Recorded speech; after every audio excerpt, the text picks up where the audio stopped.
created an environment unintentionally where people are looking for other people to solve the problems for them instead of dealing with it for themselves. And that's why it says good intentions and some bad ideas setting up a generation for failure. And so what the danger is, we create these safe spaces. So I remember when you were born, Julianne, everyone was talking about childproofing their homes. And I remember your mother and I having a conversation about it. You know how we childproofed our home? We picked up one thing we thought was valuable and put it up high. We didn't actually plug things in the electricity. We figured you needed to learn how to listen to no, and a few other things. And it worked. Now, Ryan was more of a challenge than you were. He only got a few scrapes and bumps. But the reality is that they're saying that, well, it's like what happened at Laurier University. Hit the next slide, Lila. In 2017, a very up-and-coming, prominent Danielle Robitaille, a great lawyer, was invited by a group of criminology students to talk about how women can take active roles in laws, and actually as an advocate for women's rights, and she worked really hard. However, she did something that made some people mad. She was a defense lawyer for Jian Ghomeshi. And because he got acquitted, a group of students dedicated to ending sexual violence rallied opposition to the point where there were threats, there was all kinds of hassle, and Robitaille simply decided not to come for fear of what happened, because there was shouting matches and threats of violence. The authors realized that these students are out of touch with reality, and Robitaille's words and their words were going to harm students. No longer what Grandma said about sticks and stones may break my bones, but words will never hurt me. Now it's true, words do hurt. But how do we overcome that? So Greg, if you hit the next slide, the one author, the guy on the left there, in 2006 was dealing with depression and anxiety. In fact, he had to go and get some treatment, and he started taking something called cognitive behavior therapy. Now, if you hit the next slide on cognitive behavior therapy, if you start with your emotions and go up around clockwise, your emotions will shape your thoughts will shape your behavior. I'm afraid of the dark. The dark must be scary and unknown, therefore I'm never going to be in the dark, and if I'm in the dark, I'm going to be scared. You can create a feedback loop of stress by not thinking accurately. If you start with your thinking and go the other way around, the dark is unknown. I probably am going to feel scared even though there may or may not be anything there. Oh, I'm feeling scared. Let's make sure it's safe and then go on with life. One's controlled by thoughts, the other's controlled by feelings. And he himself said one of the things he had to deal with was what they called catastrophizing. He would feel like something was going to be terrible, was going to happen, even though he thought it shouldn't. He felt it was going to, and he let himself think that, and it caused him to feel depressed and scared and worried and full of fear. What the treatment using this was, he realized and thought to himself, okay, I'm just overreacting. I know it, I still feel it in my stomach, but because I know it, by thinking and recognizing what he was doing, he could improve it, and in time, it was quite effective at treating this. Well, after he got recovered from this in 2006, 7, and 8, when by 2014, he was seeing students saying, oh, if this common person comes and speaks, there's going to be harm happen through these words, he goes, well, they're just catastrophizing. They're doing the very thing that will cause depression and anxiety. And then he was talking at a party to this other guy, forget the slide again. On the right, Jonathan White, the psychologist, he said, you know, if these kids keep doing this, they're going to create a whole bunch of depression and anxiety in their lives. And he goes, funny you should mention that. Guess what the studies are showing at universities and colleges? We have a whole bunch of kids with anxiety and depression. So they wrote an article in a magazine, they then put together this book. And what they're suggesting that we need to do is that we need to realize that there are dangers in this life. So if you hit the slide, there are dangers in this life. So fear is a good thing to have when you're in a dangerous situation.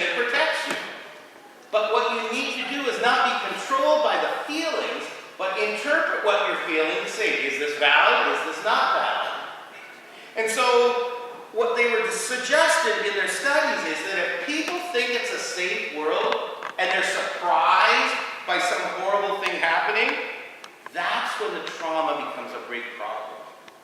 So if you know that something could very seriously happen, you're driving in the middle of a winter storm and there's an accident, because you know there's danger, and if a dangerous thing happens, even though you get mourn and be sad and hurt, it's not as bad as it catches you completely without warning. So what they're saying is that protecting our children and thinking everything is safe and wonderful when it's not is actually creating more problems. And they're suggesting that we need to encourage children to be more adventuresome with supervision and within a safe parameters, be more adventuresome, try and solve problems on their own. And when they learn that they can handle situations on their own, the anxiety and depression goes down. Now let's go back to the story of Moses. Leave that up loud. Moses is absolutely terrified of going back and trying to get people to listen to him. He had killed an Egyptian. Maybe the Egyptians were still angry and would remember that. Maybe the Israelites wouldn't listen to him. But what does it say? I will be with you. So the first thing is, if you have somebody with us, we have strength that we don't have by ourselves. The second thing, God says, I am who I am. He is eternal. He is self-defined. He knows stuff that we don't know. And if we listen to God, we'll know what to do. And what did he go on to tell Moses? Well, he said what was going to happen. So if you're trying to teach somebody to make, did you guys do apple pies, little mini apple pies at Clayton Camp? So if you tell people, okay, you got to cut your apples, you got to cut them the right size, because if they're too thick, they won't cook through. If they're too thin, they'll just, it'll be messy. And you tell them, look for this, do this. It gives kids things to do. It gives people things to do. So what does he say to Moses? Hey Moses, I'm coming. I've heard the people's cries, and I'm going to take them to this land of the Hittites and the Jebusites and the Perizzites in Canaan, and they're going to have land flowing with milk and honey. Now, you're going to go and talk to the elders of Israel, and guess what? They're going to listen to you. Good job. And then you're going to go talk to the king of Egypt, Pharaoh, and guess what? Yeah, he's not going to listen to you. So don't panic if he doesn't listen to you. I will then give out mighty acts, which were the 10 plagues. And then at the end, he will let you go. And when he lets you go, oh, by the way, make sure you ask all your neighbors for gold, silver, and clothing, and you'll plunder the Egyptians. It'll be awesome. Now, when you start going through that process, if what happens you've been told is going to happen, do you panic? No. And so what I'm saying is that with God, if we listen to how he teaches us how to live our lives, we're going to have the tools that we need to get through life and to get through life wisely and well. And that knowledge and that experience will keep us from panicking. Friday, we went to go get your blood, Ryan, didn't we? And we had a little incident. He's going along, and all of a sudden he goes, my chest is hurting, my heart is pounding. He turned all funny red color. And they had told us that you can have a reaction to blood transfusions. And we mentioned it to the nurses, and guess what the nurses did? Did they panic? Were they afraid? No, they walked over and said, oh, you're having a reaction to the blood. So they stopped the blood. And what's interesting is they had him on a heart monitor and everything. Even before they even started doing the treatment, as soon as they stopped the blood and told Ryan what was going on, his heart rate started going down back to normal. And when you have knowledge of how to deal with situations, you don't panic, you don't have fear, you deal with it. So they gave him Benadryl, which he'd never had before. They gave him 50 milligrams. He slept. I said, Ryan, how you doing? I can't move my legs. It's too heavy. I'm not carrying you out to the car. You're too big for that. I'm sure it'll be okay.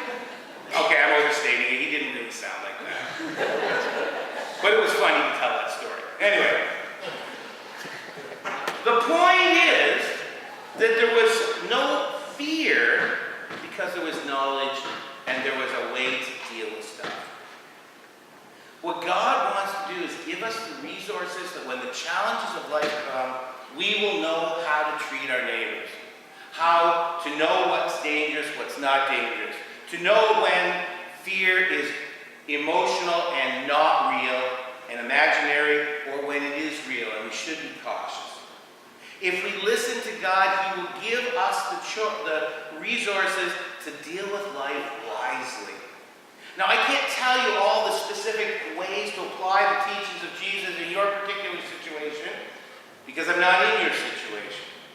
But if we get, just like Moses was able to overcome his fears, because God was with him, number one, and God gave him the information he needed to do his job, he was able to do it. Now, did he do it perfectly? We're going to find that out. Guess what? No, he didn't do it perfectly. He messed up just like all of us mess up. But God was able to use this imperfect person to do stuff he never thought possible. And he can do the same with us. So that we can overcome things we never think we can overcome. We can work through things in a helpful way where we think, we then feel, and we behave. And we think, rather than we feel, think, and emote, and behave, and being controlled by fears and emotions, we're controlled by what we think, what we know, and information and skills that we have. Let's pray. God, we thank you that we are not alone, and that you are with us. Reveal to us, as we read our scriptures, as we learn the stories, a way, a pattern of living that will give us knowledge on how to treat each other, how to treat people around us, how to react to you, and how to trust you. You have a plan for us. By trusting in you, we can overcome our fears. Not that we make them go away, but we'll be controlled by you and not by them. We ask this in Jesus' strong name. Amen. At this time, our communion hymn is 136 from our Sing Praise Songbooks. 136. Take time to be holy, and in light of the time, we're going to cut some verses.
Be seated.